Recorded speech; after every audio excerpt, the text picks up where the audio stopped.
ఆంధ్ర తెలంగాణలో తక్కువ ఫీజులతో high quality results ఇస్తున్న ఏకైక సంస్థ తిరుమల్ ఐఏఎస్ ఇన్స్టిట్యూట్. ఇది హైదరాబాద్ లోని మద్యం ప్రియులకు మరో బ్యాడ్ న్యూస్ అనే చెప్పుకోవాలి. ఇక ఇప్పటికే బీర్ల ధరలు పెంచిన సర్కార్ మందుబాబులకు షాక్ ఇచ్చింది.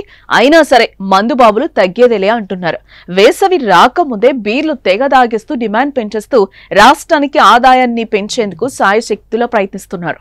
ఈ నేపథ్యంలో పోలీస్ శాఖ బ్యాడ్ న్యూస్ వినిపించింది. ఈ నెల 14వ తేదీన అంటే రేపు మద్యం దుకాణాలు మూసివేయాలని ఆదేశాలు జారీ చేసింది. 14వ తేదీన హోళీ పండుగ సందర్భంగా ఈ నిర్ణయం తీసుకున్నట్లుగా పోలీసులు అంటున్నారు. పండుగ నేపథ్యంలో 14వ తేదీన ఉదయం 6 గంటల నుంచి సాయంత్రం 6 గంటల వరకు వైన్ షాపులన్నీ బంద్ చేయాలని పోలీసులు ఆదేశించారు. ఈ సందర్భంగా పోలీసులు పలు కీలక సూచనలు, హెచ్చరికలు కూడా చేశారు.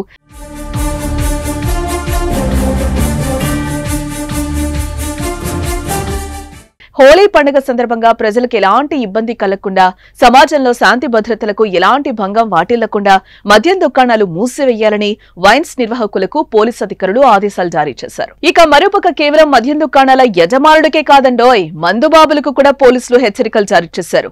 హోళీ సంబరాల పేరుతో మద్యం సేవించి బహిరంగ ప్రదేశాల్లో గొడవలు సృష్టిస్తే కఠిన చర్యలు తీసుకుంటామని పోలీసులు హెచ్చరించారు. హోళీ వేడుకల్లో పాల్గొనేవారు ఇతరులకు ఇబ్బంది కలగకుండా పండుగను జరుపుకోవాలని సూచించారు.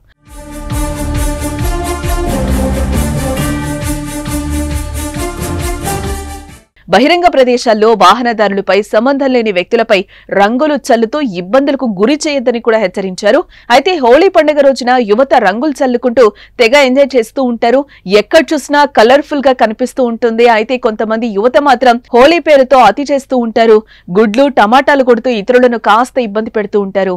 ఇక కొంతమంది సంబరాల పేరుతో మద్యం సేవించి తమ స్నేహితుల మీదే కాకుండా అసలు ఏమాత్రం సంబంధం లేని వ్యక్తులపై రంగులు చల్లుతూ గొడవలకు దిగుతూ నానా రచ్చ చేస్తూ ఉంటారు కూడా. మరోవైపు హోళీ రోజున పెద్ద పెద్ద గ్రౌండ్లలో రైనీ డాన్స్లు, డీజేలు పెట్టుకుని తెగ సంబరపడిపోతూ ఉంటారు. అక్కడ కూడా మద్యం సేవించి నానా రచ్చ చేసే వాళ్ళు కూడా ఉండొచ్చు. హోళీ సందర్భంగా కూలి పనులు చూసుకునే వాళ్ళు పండుగను జోరుగా జరుపుకుంటారు. తమకొచ్చే వసూళ్లతో విందులు చేసుకుంటూ ఉంటారు. మరి ఇలాంటి విందుల్లోకి మందు లేకపోతే ఎలా? అరేరే, పెద్ద సమస్య వచ్చిందే.